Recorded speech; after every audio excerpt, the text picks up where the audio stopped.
चला तुमचं लेसन बघा, ऑन सेईंग प्लीज. आपण काय करतोय आता? कितवा लेसन आहे तो? 1.2. बरं 1.2 ना. मी 1.3 वर कसं काय पोचली?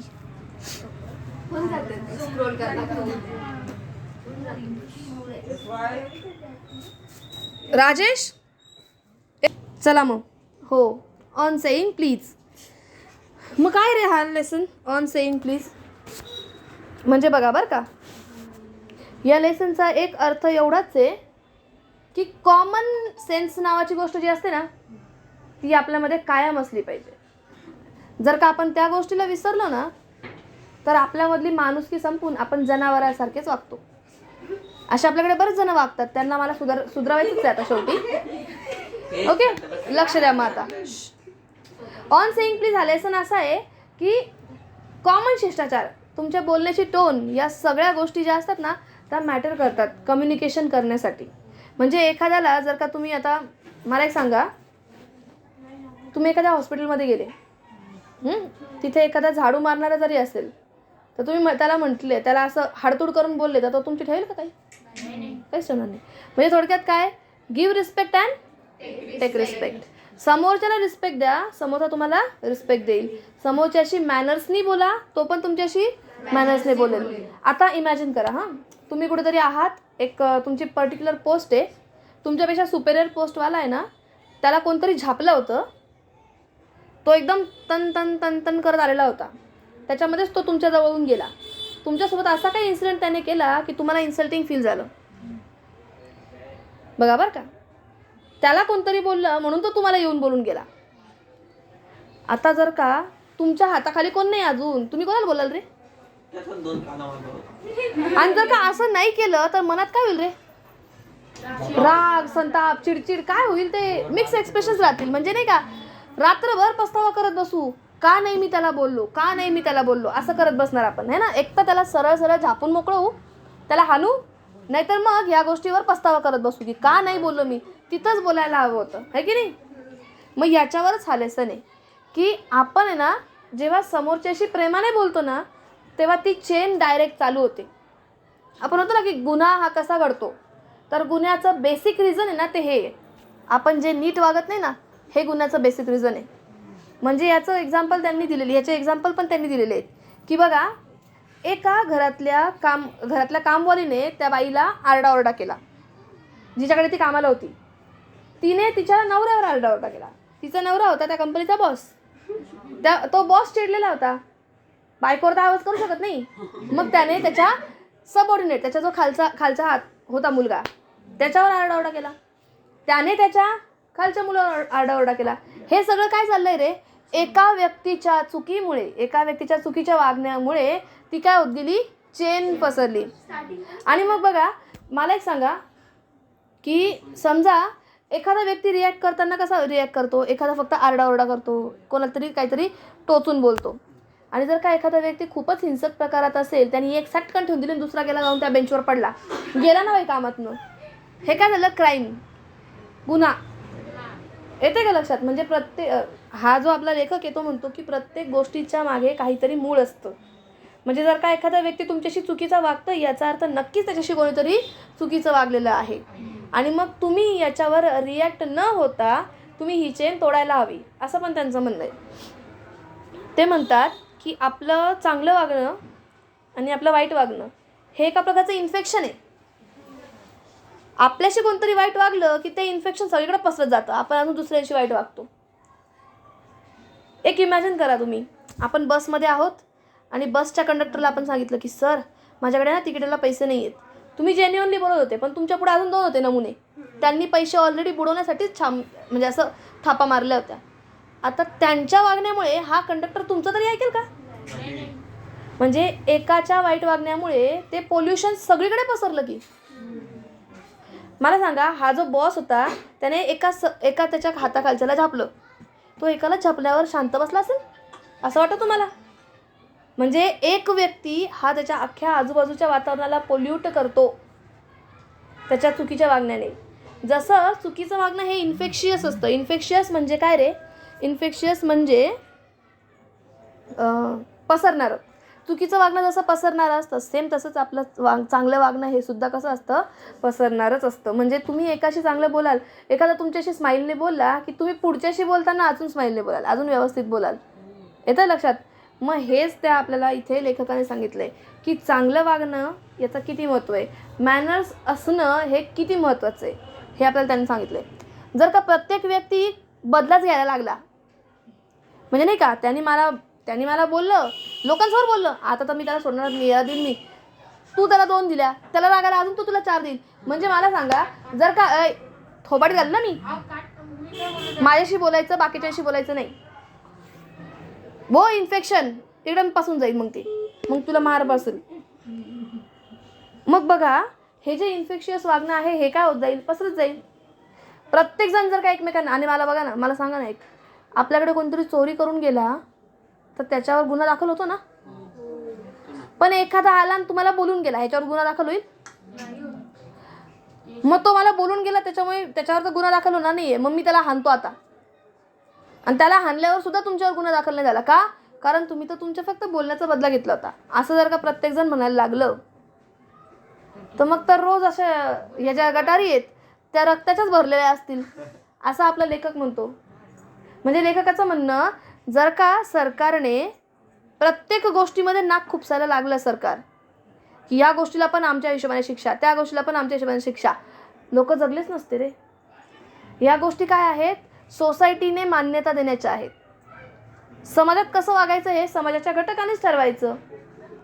अशा जरा डिप्लोमॅटिक गोष्टी आपल्याला इथे या लेसनमध्ये कोण सांगणार आहेत, आपले लेखक सांगणार आहेत. त्यांचं नाव आहे अल्फ्रेड.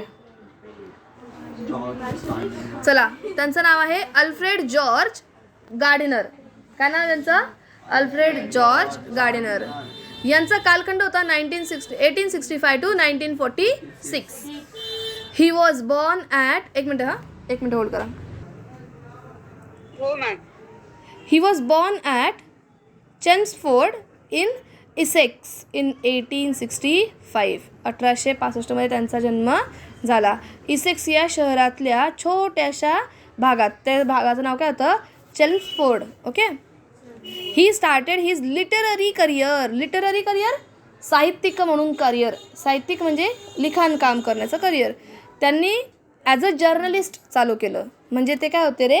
पत्रकार म्हणून त्यांनी त्यांचं काम चालू केलं होतं. At the age of 37 he was appointed editor of Daily News London.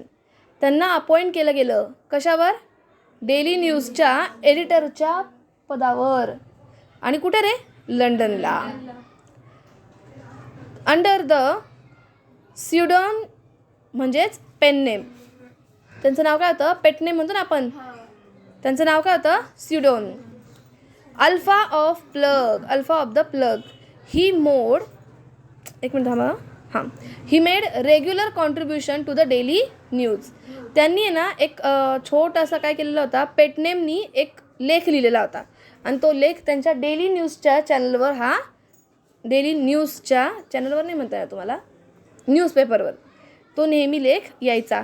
म्हणजे तुम्ही बघितलं आहे का, ते बऱ्याचशा न्यूजपेपर्समध्ये एक आहे ना, गमती जमती म्हणून एक छोटासा आर्टिकल असतो. छोटे छोटे आर्टिकल्स असतात ना, सेम तसेच त्यांचा एक हा छोटा आर्टिकल तिथे होता. His essays are uniformly elegant. नाही काहीतरी राहिलं आहे. Manchester Evening News ETC. Daily न्यूजच नाही तर मँचेस्टर न्यूज म्हणून एक जो न्यूजपेपर होता त्याच्यावर सुद्धा यांच्या या लेखांना प्रसिद्धी होती. His essays are uniformly elegant and graceful. Elegant आकर्षक, ग्रेसफुल म्हणजे काय रे? ग्रेस म्हणजे काय रे? तेज म्हणतो आपण. ग्रेस म्हणजे ग्रेसफुल, अगदी तेजपूर्ण अशा यांचे काय असायचे? एसेज म्हणजे निबंध असायचे. अँड ऑल्सो ह्युमरस, विनोदी, कॉमेडी. एक्स्ट्राचं नको रे बोलू बाळा. The Pillars of the Society, Pebbles on the Shore, Many Furrows and Leaves in the Wind are some of his best known writings. त्यांच्या बेस्ट नोन रायटिंग्सपैकी हे काय होते? रायटिंग्स होत्या. एसेज म्हणजे संच होते. कशाचे? निबंधांचे. Pebbles on the shore. Pebbles म्हणजे शंख शिंपलं, त्या टाईप. पेबल्स हिज युनिकनेस, त्यांची युनिकनेस म्हणजे काय रे? एक वेगळेपणा. Thank you. Uniqueness. His uniqueness lies in his ability to teach basic truths of a life in an easy and amusing manner. आपल्या आयुष्यातल्या बेसिक गोष्टी ज्या आपण फॉलो करायला हव्या, बेसिक सत्य, ते एका वेगळ्या अम्युझिंग मॅनरमध्ये आपल्याला समजून सांगायचे. म्हणजे काय? आपल्याला उत्साहित करणाऱ्या अशा पद्धतीने ते समजावून सांगायचे. थोडक्यात बेसिक मॅनर्स पाळले पाहिजे. आपलं चांगलं वागणं आणि आपलं वाईट वागणं हे कसं इन्फेक्शियस असतं हे त्यांनी एका लेसनवरनं आपल्याला काय केलं? समजून सांगितलं. अम्युझिंग मॅनर, एकदम वेगळेच एक्झाम्पल्स देऊन ते काय करतात? त्यांचे महत्त्व किंवा त्यांचं म्हणणं आपल्याला पटवून देतात. आणि त्यांचे म्हणणे कशाबद्दल असतात? स्पेशली आपल्या आयुष्यातल्या बेसिक सत्य, बेसिक ट्रूथला काय म्हणतात? सत्यच ना? सत्य. He raised the question of morality in everyday life. प्रत्येक आयुष्यातला प्रत्येक दिवस हा आपण कसा घालवला पाहिजे? With morality. जरा नैतिकतेने आपण कसं घालवलं पाहिजे? वागलो पाहिजे. हे आपल्याला ते प्रत्येक त्यांच्या लेखनामध्ये सांगत असतात. म्हणजे त्यांचं लेखन हे स्पेशली याच्यावरच बेस असतं. कशावर? मोरॅलिटीवर बेस असतं. ऑन सेईंग प्लीज, मला सगळं ऐकायला येतं बेटा. He point out value of good manners in social life. Social लाईफमध्ये गुड मॅनर्सची किती व्हॅल्यू आहे? इथे आपल्याकडे सगळ्यांकडे बॅड मॅनर्सच खूप जास्त बनलेले आहेत, पण सोशल लाईफमध्ये गुड मॅनर्सची व्हॅल्यू किती आहे हे यांनी यांच्या ऑन सेईंग प्लीज या लेसनमध्ये सांगितलं आहे. इंट्रोडक्शनचा लास्ट पॅरा चालू असं सांगते मी तुला. वाच की. अँड पासून त्याच्या खाली अँड आहे बघ.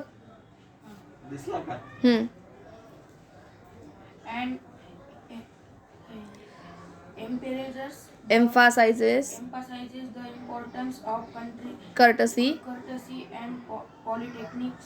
ए बाळ आता बोल.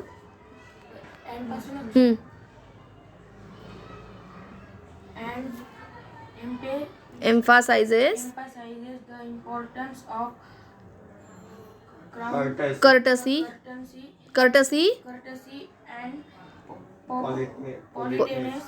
politeness in daily behavior. थांब, फुल स्टॉप आला का थांबायचं. काय वाक्य सांगितलं याने? And emphasises the importance. हे एम्फासाइजेस भर देणे. कशावर भर दिला? इम्पॉर्टन्स ऑफ कर्टसी, विनम्रतेवर त्यांनी काय केलं? भर दिला. विनम्रतेचे महत्त्व काय आहे हे त्यांनी आपल्याला सांगितलं. अँड इम्पॉर्टन्स ऑफ पोलाइटनेस सुद्धा विनम्रताच असते. फक्त एवढंच की कर्टसी ही आपण आपल्या वागण्यातून दाखवतो, पोलाइटनेस हे आपण बोलण्यातून दाखवतो. अरे भाई, ही पोलाइटनेस नाही आहे. कळलं का? पुढे हात बघितला का माझा? तुला नाही बोलले मी.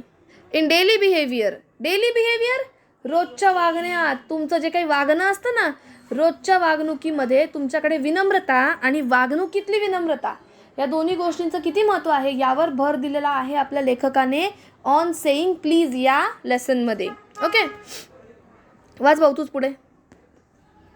He shows how polite speech and manners sweeten the atmosphere around the how and राहिला अराउंड अँड how courtesy हाँ and ill manners spoil or pollute. एका स्पेलिंगने तुमचा अर्थ, स्पेलिंगचं हे काय होता, उच्चार चेंज होतो. हां, पोलाइट पोल्यूट खूप फरक आहे. तो सुनो, हा काय म्हटलं रे? He shows how polite speech and manner sweeten the atmosphere. तुम्ही जेव्हा विनम्रतेने विनम्रतेने वागतात, त्या गोष्टींमुळे तुमचं ॲटमॉस्फिअर, आजूबाजूचं जे वातावरण असतं ना, ते कसं होतं? स्वीटन होतं, गोड वातावरण तयार होतं. And how discourtesy and ill manners चुकीचे वागणूक, डिस्कर्टसी अविनम्रता, स्पॉईल और पोल्यूट इट तुमच्या आजूबाजूचं वातावरण स्पॉईल करतं किंवा काय करतं? पोल्यूट करतं. आता मला सांगा, आपण सगळेजण येऊन वरती बसलो, पुस्तक ओपन करून बसलो, सगळेजण वाचायला लागून गेलो. अभ्यासात काय राहील? मन राहील. तेच माझी फर्स्ट इयरची बॅच आली, धांगड धिंगा जे जोरजोरात नाचायला लागले. काय राहील रे इथे? वातावरण तुमचं पोल्युशन होऊन जाईल. म्हणजे तुम्हाला काही अभ्यास करायची इच्छा राहणारच नाही. असं होईल, अरे देवा काय डोकं दुखते, चला घरी, है ना. मग बघा, कर्टसीफुल जे तुमचं स्पीच असतं, तुमचं जे बोलणं असतं, जे मॅनर्स असतात, ते तुमचं ॲटमॉस्फिअर काय करतात? स्वीटन करतात, गोड बनवतात. पण या उलट जेव्हा तुम्ही डिस्कर्टसीने किंवा इल मॅनर्सने वागतात, बिहेवियर करतात, तेव्हा तुमच्या आजूबाजूचं वातावरण काय होतं? पोल्यूट होतं किंवा स्पॉईल होतं. म्हणजे आपल्याला असं वाटतं की मी मस्तपैकी जोक्स मारतोय, मी जास्त मस्तपैकी एखादीची मजा घेते, म्हणजे असं सगळ्यांना मजा येते. पण याचा अर्थ काय होतो असतो माहिती का? तुम्ही सगळ्यांचं वातावरण काय करता? पोल्यूट करता, स्पॉईल करतात. जिनको जो बोध होना चाहिए था वो होता ही नहीं है. समझा? नेक्स्ट देखो, वाच रे बाळा, सुरुवात कर. तूच 2-4 ओळी तुझ्या आल्या का मग बाकीच्या कोणाला तरी सांगाल मी. पाच.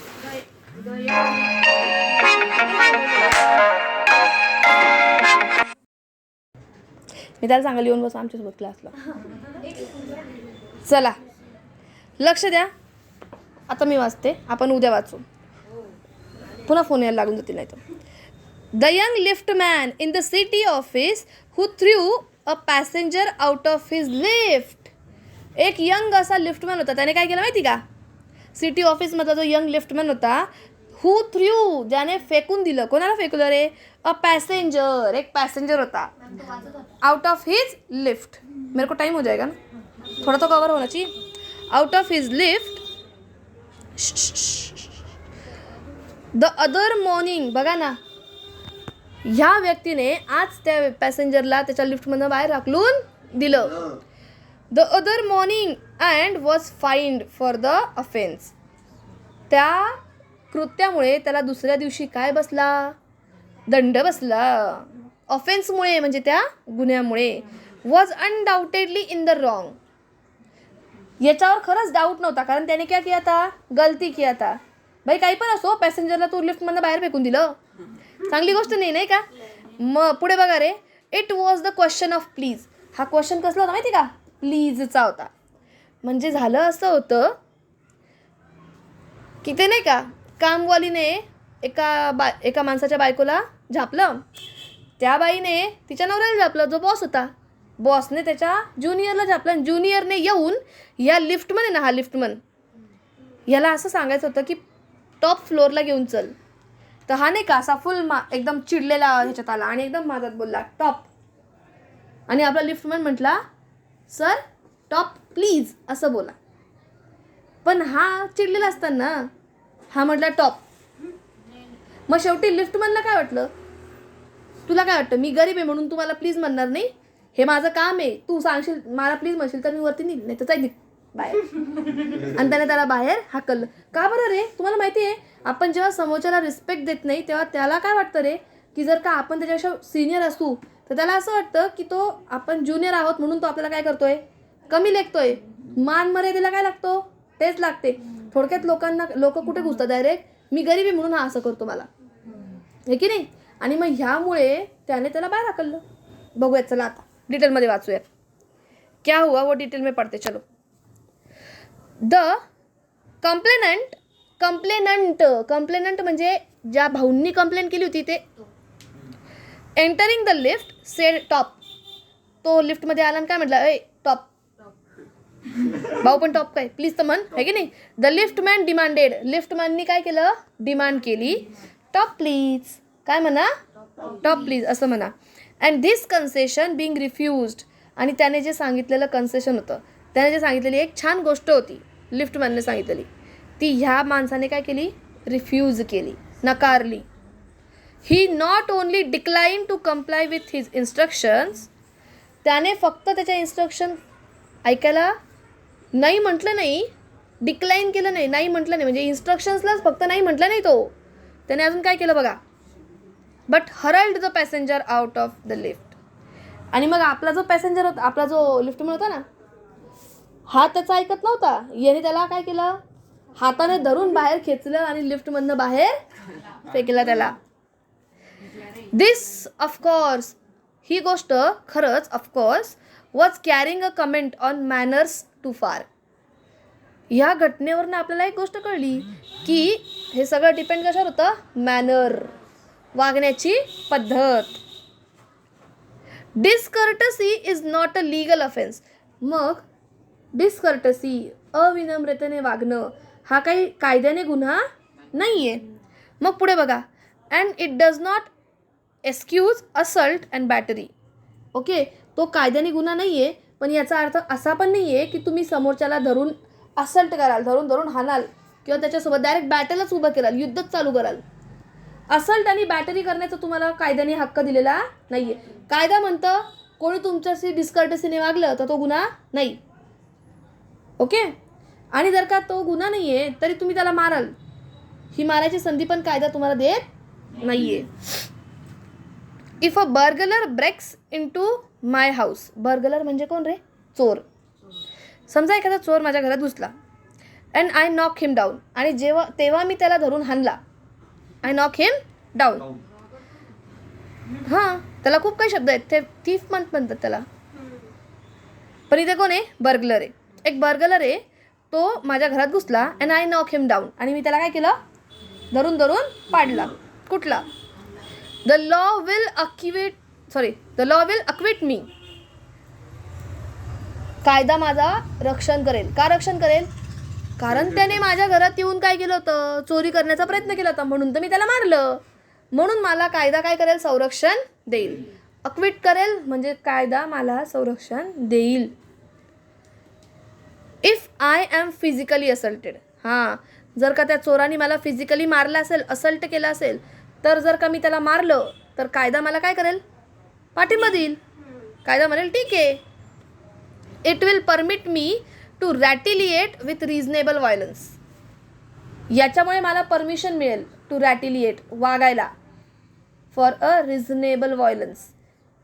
परवडणारं व्हायलन्स म्हणजे काय रे, एखाद्याने जर का तुला कानामागे मारली तर चाकूने काढायचा, कानामागेच मारायची.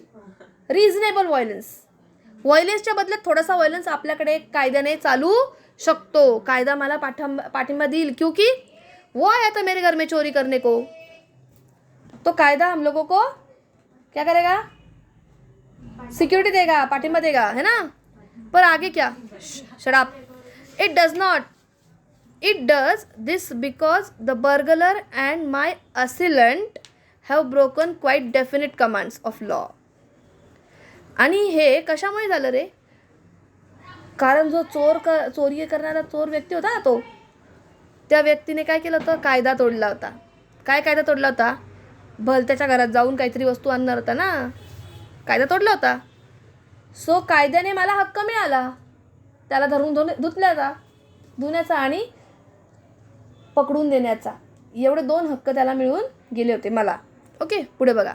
But no legal system. पण अशी जगातली कोणतीही लीगल सिस्टीम नाही आहे. Could attempt to legislate against bad manners. Bad मॅनर्सबद्दल एखादा कायदा करणारी एकही संस्था आजपर्यंत अस्तित्वात नाही आहे. काय माहिती कोणाच्या हिशोबाने कोणती बॅड मॅनर्स असू शकतात, हे की नाही. फॉर एक्झाम्पल बघा, चर्चमध्ये दारू देवाला चढवणं ही काय आहे, गुड मॅनर्स आहेत त्यांच्यामध्ये. तर आपल्याकडे आणि ते मस्जिदमध्ये, या दोन्हीकडे ही काय आहे, बॅड मॅनर्स आहे. आपल्या मंदिरात दारू घेऊन गेलं, चपलाने धरून हाणतील ना लोक आपल्याला, हे की नाही. मस्जिदमध्ये पण चालणार नाही. पीकेचा मूवी बघितला की नाही. और शांत. But no legal system could attempt to legislate against bad manners. कोणतंही लीगल सिस्टीम अजूनही म्हणत नाही की बॅड मॅनर्सबद्दल मी कायदा करतो आहे. माझं लक्ष आहे तुमच्याकडे. Or could sanction the use of violence against something. किंवा असा कोणताही कायदा नाही आहे जो म्हणतो की व्हायलन्सचा यूज करा against something which it does not itself recognise as a legally punishable offence. जी गोष्ट खरं तर लिगली पनिशेबल ऑफेन्स नाही आहे, पण समोरचा माझ्याशी चुकीचं वागला आहे, म्हणजे चुकीचं बोलला आहे तुम्हाला, तर याला मारा अशी आपल्याला कायदा परमिशन देतं, नाही देत. आणि कायदा याच्यावर कोणता कायदा बनवेल का, नाही बनवणार. बॅड मॅनर्स ही एक जनरल थिंक आहे, याच्यावर आपला लॉ कोणत्याही प्रकारचा लेजिस्लेशन करणार नाही, कायदा बनवत नाही. आजपर्यंत कोणता सिस्टीमच नाही आहे जी कायदा बनवेल बॅड मॅनर्सबद्दल. आलं का लक्षात. And our sympathy with liftman. पण तरी पण मला सांगा, लिफ्टमॅनने जरी त्या माणसाला बाहेर हाकललं होतं, सिम्पथी कोणाबद्दल आली तुमच्या मनामध्ये? लिफ्टमॅनबद्दल आली का त्या माणसाबद्दल आली? लिफ्टमॅनबद्दल आली, है की नाही? मग बघा, and our sympathy with the liftman, we must admit that the law is reasonable. भले आपल्याला सिम्पथी असेल त्या लिफ्टमॅनबद्दल, तरी आपल्याला एक गोष्ट ॲक्सेप्ट करायला हवी आहे की कायदा हा रिझनेबल आहे, कायदा हा वाजवी आहे. म्हणजे प्रत्येक गोष्टीवर कायदा करू शकत नाही. जर का एखाद्याने माझ्याशी चुकीचं वागलं, एखादा मला चुकीचं बोलला, एखादा मला वेडा बोलला, करा त्याला शिक्षा, असं जर का झालं तर सगळे जेल भरून जातील. शेवटी कायदा हा वाजवी आहे. ज्या ठिकाणी शिक्षा व्हायला हवी तिथे कायद्याने शिक्षा आहे. प्रत्येक गोष्टीला काय कायदा शिक्षा देणार का? नाही. ह्या भावनेला त्यांनी म्हटलंय की लॉ इज रिझनेबल. लॉ कसा आहे? रिझनेबल आहे. कायदा हा वाजवी आहे, की कायद्यामध्ये प्रत्येक गोष्टीला शिक्षा नाही, पण जिथे योग्य तिथे शिक्षा आहे. इट वुड नेव्हर डू, मी मारे ना, it would never do if we were at liberty. आणि तुम्हाला माहिती का, जर का आपल्याला असं स्वातंत्र्य मिळालं, if we were liberty to box people's ears because we did not like their behaviour or tone of their voices or scowl on their faces. आणि तुम्हाला माहिती का, जर का आपल्याला कायद्याने अशी संधी दिली असती की बॉक्स करा, एखाद्याच्या बोलण्याला वागण्याला काय करा, तुम्ही बॉक्स करा. म्हणजे एखादा नियम बनवून ठेवा की तुम्ही असं बोलले तर हा कायद्याने गुन्हा, तसं बोलले तर हा कायद्याने गुन्हा. जर का तुम्ही असं केलं असतं तर कायद्याचं खरंच काही झालं असतं का रे? काही राहिला असता कायदा? It would never do. असं कधी होणार नाही. कधीही अशी गोष्ट होणार नाही की तुम्हाला जे ऐकायचं आहे तेवढंच समोरचा व्यक्ती बोलेल आणि तुम्हाला जे आवडत नाही त्या गोष्टीला तुम्ही बॉक्स करून ठेवाल की ही गोष्ट गुन्हा आहे. असं कधीही होणार नाही. आणि जर का झालं तर रे, झालं तर बघा, our feast would never be idle. आणि जर का असं झालं तर our feast would never be idle. आपल्याकडचे लोक ना अजिबात शांत बसणार नाही, रिकाम तिकडे बसणार नाही. And the gutters of the city would run with blood all day. आणि आपल्या शहरातल्या ज्या गटर आहेत ना त्या रक्ताने भरलेल्या असतील पूर्ण दिवसभर आणि रोज. जर का तुम्हाला कायद्याने जर का तुम्हाला कोणी म्हटलं की हां समोरच्याचं हे वागणं गुड मॅनर्स, ते वागणं बॅड मॅनर्स असेल तर तुम्ही ऑफेन्स करू शकतात. म्हणजे जसं नाही का, चोर आला, चोरी करून गेला, त्याने तुम्हाला धक्का दिला म्हणून तुम्ही त्याला धक्का दिला, हे कायद्याने मान्य होतं. पण जेव्हा हा वेदांत मला उलटून बोलला आणि जर का मला कायद्याने परमिशन दिली, हा उलटून बोलला ना, मग तू हाण त्याला. जर का मी याला हाणायला लागले अशी, जर का प्रत्येकजण प्रत्येकाला मारायला लागला तर थोड्या दिवसांमध्ये इथे काय दिसतील रे, गटारींमध्ये रक्तच रक्त वाहताना दिसेल ऑल डे, पूर्ण दिवस. म्हणून कायदा हा कसा आहे? रिझनेबल आहे. कायदा हा बॅड मॅनर्सवर लेजिस्लेशन करतो का? नाही करत. कळलं का? No legal system can legislate bad manners. कोणतीही लिगल सिस्टीम बॅड मॅनर्सवर कोणत्याही प्रकारचा कायदा करू शकत नाही. आणि जर का असं काही झालं तर ऑल डे सगळ्या गटर्स फुल ऑफ ब्लड दिसतील. आलं का लक्षात? मारामारीचा सिलसिला कधी बंदच होणार नाही. तू बोललाच कसा मला घे, असं होईल की नाही? Shut up. I may be. पण बघा ना, ऐका, मग तुम्ही मला सांगा, मग आपल्याकडे कोणी जे चुकीचे वागतात त्यांच्यासाठी काही शिक्षा नाही का? आहे ना एक शिक्षा. म्हणजे मला एक सांगा, आता आपल्या घरामध्ये एखादा आहे ना व्यक्ती जो कायम कोणालाही घालून पडून बोलतो, त्या व्यक्तीला कायदा गुन्हा नाही, म्हणजे कायद्याने गुन्हा किंवा शिक्षा होणार नाही. पण मला सांगा, आपल्या घरातल्यांच्या मनात त्याची काय बनून जाईल रे? निगेटिव्ह इमेज बनेल.